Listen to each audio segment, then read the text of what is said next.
Today, let's get the fill on filament. Filament on filament.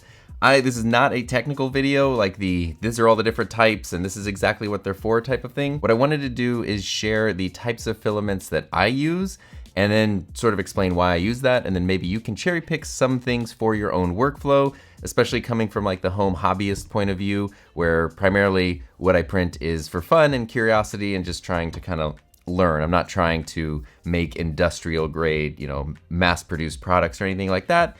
Just having fun with 3D printing. So I want to break this down into two parts. The first being brands of filament and what I've used and why I use it. And then the second part being the different types that I use. Since getting my P2S, I've primarily used Bambu Filament, but I've also used just so much other stuff throughout the years, especially a lot of just kind of the random stuff you find on Amazon, which honestly, across everything I've used, I don't know that I've ever had like a really terrible quality filament in terms of like the actual plastic being bad quality.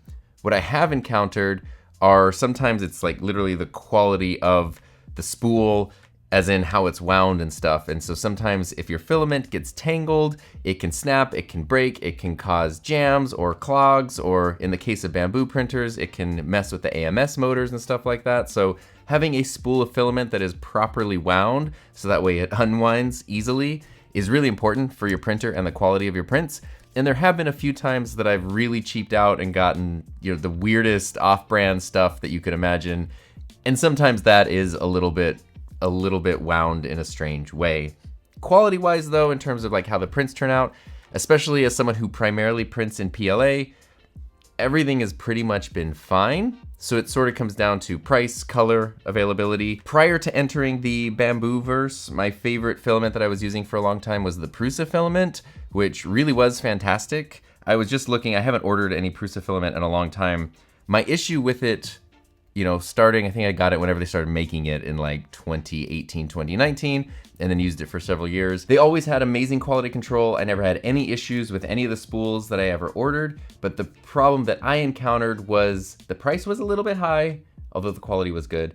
The shipping often took a long time, and then also the color selection was really limited. But right now, looking at their catalog for the first time in a while, it seems like Prusa has really expanded their color options for especially PLA and PETG, which are my most common filaments. So now I don't think I would have that complaint, but I am looking, the average PLA roll seems to be $33. And yeah, so I should get one of these and see how it is now. I always had good luck with Prusa filament, but when I ordered my P2S, I got a couple spools of Bambu filament with it.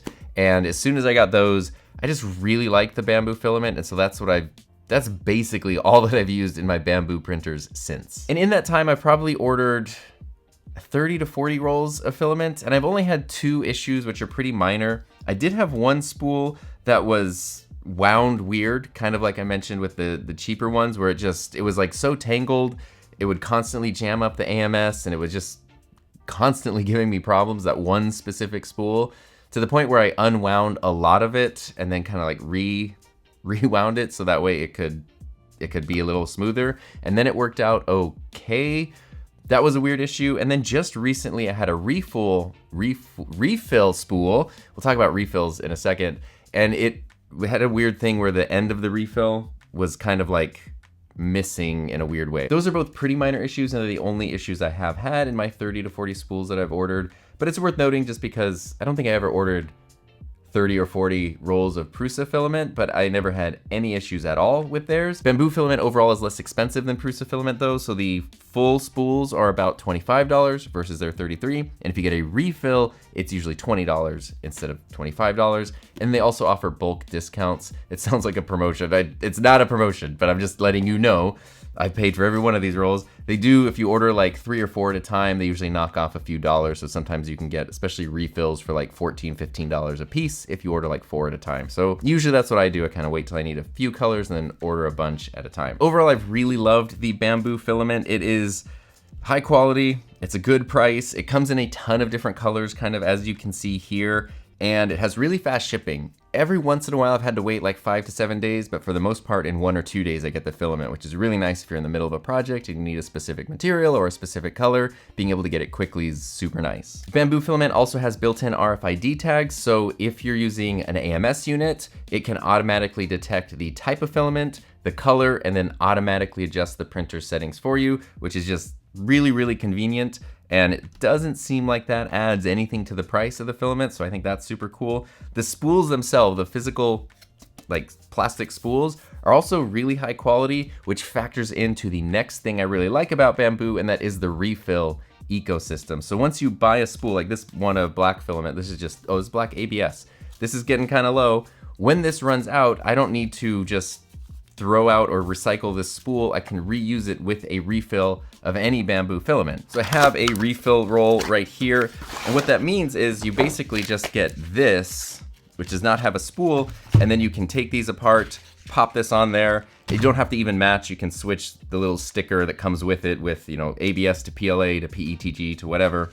So that works really, really well. In fact, I actually recently made a reel that shows how to do it, and you can do it in under a minute. The reel's like 40 seconds long. I'm gonna put that right here so you can see the whole process. Take the empty spool, twist it apart, and remove the cardboard. Then grab a filament refill and be sure not to cut the 4 plastic straps just yet. You'll notice that the new cardboard has a notch cut out of it, which lines up perfectly with a little nubbin on the plastic spool. Align the notch and nubbin and fit the two together, then put the other side of the spool back on and twist them until they snap together. Now it's safe to pull apart the 4 plastic straps without your filament going everywhere. And always be sure to loop the end of your filament through the holes on the spool to keep it from getting tangled. Filament refills also come with stickers that you can put on the spool to keep things organized, and then the newly refilled roll is ready to roll. Bambu Filament also has an RFID tag, so if you're using it with an AMS, the printer will automatically recognize the color and type of filament that you're using.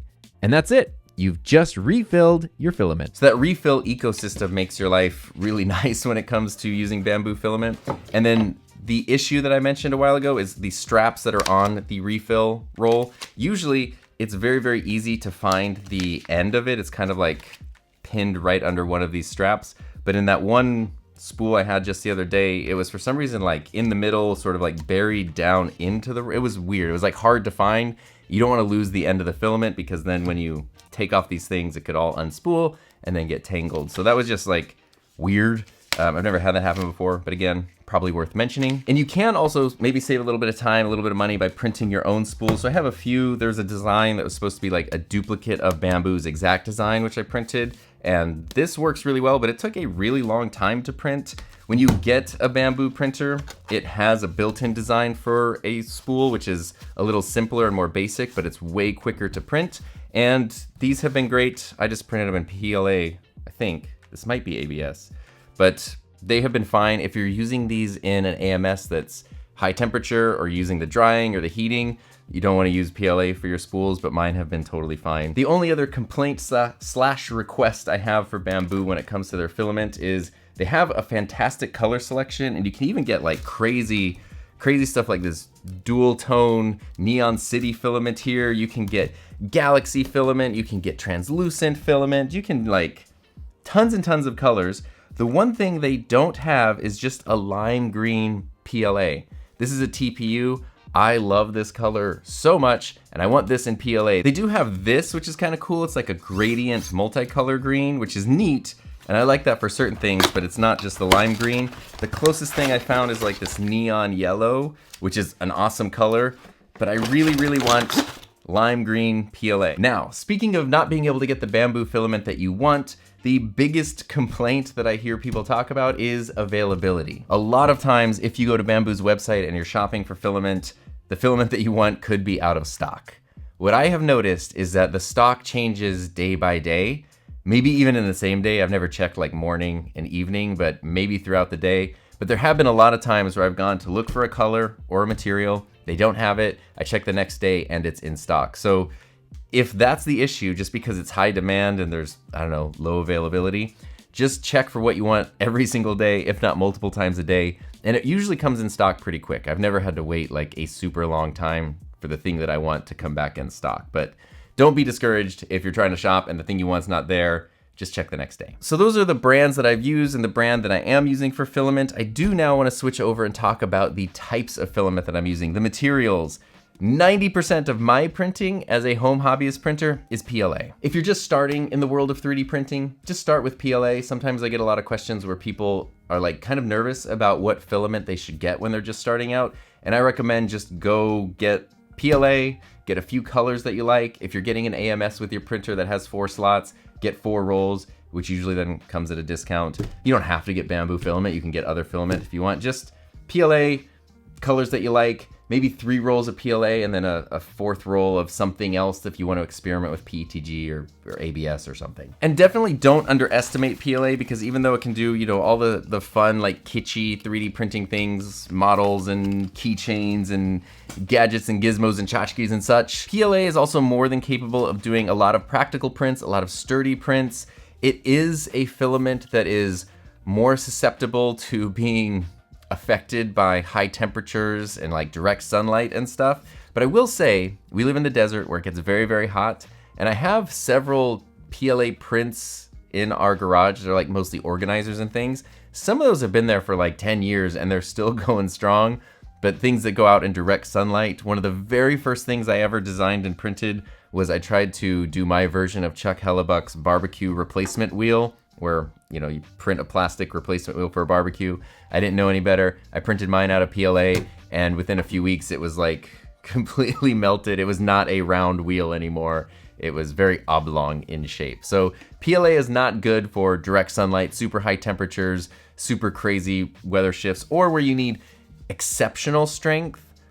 But honestly, for the vast majority of 3D printing, it's gonna get the job done. It's so easy to work with. It's easy to use on pretty much any printer. And you have such a variety of different types of colors and, you know, finishes and everything that you can use with PLA that it really is the place to start. And for me, I don't know if this is perfectly accurate, but I've estimated that about 90% of my personal printing is done with PLA. And for me, my second most used filament is PETG, which is something I never used until I got my Bambu printer. And this is what I use most of the time when I need something stronger than PLA. PETG is stronger. It can, I've noticed, kind of be a little more stringy, and it's not as like perfect in the fine details as PLA is. But I found that it's super easy to print on any of the printers I have, whether or not they have active chambers. It's basically, in terms of what I do on my end, it's just as easy as PLA. And the beauty of PETG is that it's just stronger and sturdier. This is a beverage holder that my friend Peter Lindgren designed.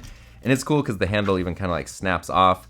So you have something, you know, 6 drinks are almost, I don't know, 5 or 6 pounds in weight. You have this very, very sturdy thing. Let me take these out. Especially the way this design is, this is not going anywhere. This is the translucent orange PETG, but this is incredibly sturdy, so it has no problem holding weight. You could put it in a fridge, out of a fridge. It could go through those temperature changes. Having a handle in this design that snaps on is really nice, but having something like this that's not going to wear out super quickly, at least, from snapping in and out and bending out, you know, bending is really, really nice. And it is interesting because I found this is a tray liner I printed out of PETG. And it's a really thin, I don't know how many layers this is, 5 layers. It's a very, very thin print, but it is super flexible, even though you wouldn't typically use PETG as a flexible filament. It is just a really durable filament that, you know, I probably use 5% of my prints are PETG, but that's my second most used filament. Then I mentioned TPU a while ago. That's probably my third most used filament. I would estimate about 3% of my prints are in TPU. Now I will say Bambu has a TPU for AMS, and that's the one that I've used. And TPU filament, you can kind of see here, it's very bendy, it's very flexible. So I use it a lot of times for clips or things that need to be a little bit softer. Like these filament clips were nice to do in TPU because they're bendy and stretchy, and that way you don't use them once or twice and they just wear out. They kind of keep their shape right here. This is a TPU for AMS, so this is specifically a Bambu brand TPU that's meant to go in the AMS units, which is super nice. The downside to that is it's not as flexible as some TPU can be. If you get, you know, standard pure TPU, it's almost like printing rubber, but there are other things to take into account when you're using that with your printer. It can't go in a standard AMS unit, at least with the Bambu printers. Sometimes it has separate like inputs for TPU into the printer itself. So it's not something you would throw in the same slot or the same thing as you would with your PLA or your PETG. But TPU is literally a flexible filament because it's flexible, but also because it lets you have a lot of flexibility in the type of things that you make with it. And then of course there's ABS for when you absolutely need things to be as strong as possible. This is probably my least used filament. I would estimate maybe 2% of my prints are in ABS. This is a microphone boom arm that mounts on a desk. This is something that needs to hold weight and be strong. So this is mostly ABS. These like cable covers are PLA because they don't need to be super strong. But the main parts, you know, this mount here, this bracket, the parts that hold the microphone, these are all ABS. And ABS is what you would think of as like real plastic, which I know sounds goofy, but like Legos are made out of ABS. It's the type of thing, if you need to put a part that's gonna sit in a car where the temperature is gonna change a lot, if I did things the proper way when I did my barbecue replacement wheel, it should have been in ABS, and then it would have much more easily stood up to the outdoor elements. Which I should mention, I'm not sure how ABS stands up to UV light, like from the sun, if it fades or gets affected by that, but I do know that PETG is supposed to be more resistant to UV wear and tear. So if you're gonna do something that's like in direct, maybe not super hot sunlight, but direct sunlight, PETG might be the way to go. Otherwise, ABS is just the strongest filament. You know, it's like the engineering grade filament, and it is, though, a more difficult filament to print with. Luckily, on all of my Bambu printers, even the P2S that does not have a heated chamber, but then of course on the H2C and the X2D that do have heated chambers, ABS is printed great on all of them. If you don't get the temperature for ABS right, weird things can happen. It can start warping, it can be a little tough to print with. Luckily, these printers work really well. And then on this specific print, I did try to kind of utilize, you know, different filaments for their different purposes. So the primary structure is ABS for strength. This is not my original design, by the way. The parts that don't need to be super strong are PLA, so that's just because I wanted a different color. And then the parts that are under a lot of pressure, so this is like a friction fit joint, or this part here that clamps on your desk, I printed these out of TPU because it's a little bit softer.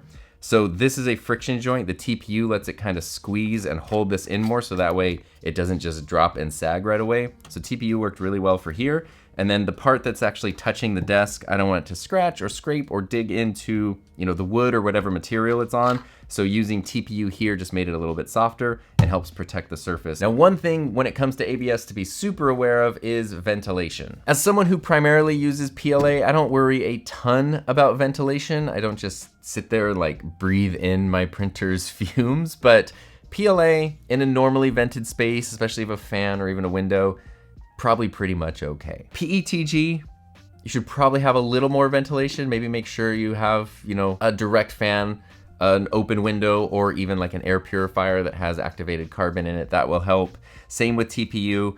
ABS though is where you really got to pay attention to ventilation, not just within the space that you're in, but you probably don't want to be hanging out in a space with a printer that's running a lot of ABS. And so that's just something to keep in mind. If your workflow is totally flipped, for me as someone who does like 2% of my prints in ABS, I'm fine kind of adapting what I've got to use it when I need to use it.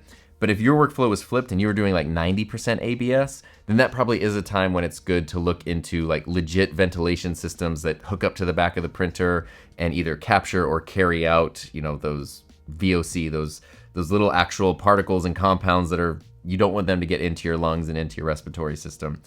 Ventilation with 3D printing is something to consider with any filament that you're using, but especially with ABS. And then the last filament that I use, which is something I only recently started incorporating, and I'm not adding it into my 4 main filaments, is Bambu's specific support filament. This is pretty cool because if you don't want to use your legit filaments for supports, they make specific support filament, and they have different types for different materials. So they have one for PLA, for PETG, ABS, and what this does is you don't need to print your whole supports out of it. You just need to print the interface layer where the support is going to touch your print, and then it basically just comes off super cleanly and super easily. I really have been enjoying using that. I can't show you the roll right now because I'm printing with it in the other room right now. But I do have actually an entirely separate video all about support filament and what I've learned with supports. And then these are, you know, PLA, PETG, TPU, and ABS. Those are my 4 most used filaments. And I hope there's something from this you can take away to answer some of your own questions or, you know, level up your own 3D printing workflow.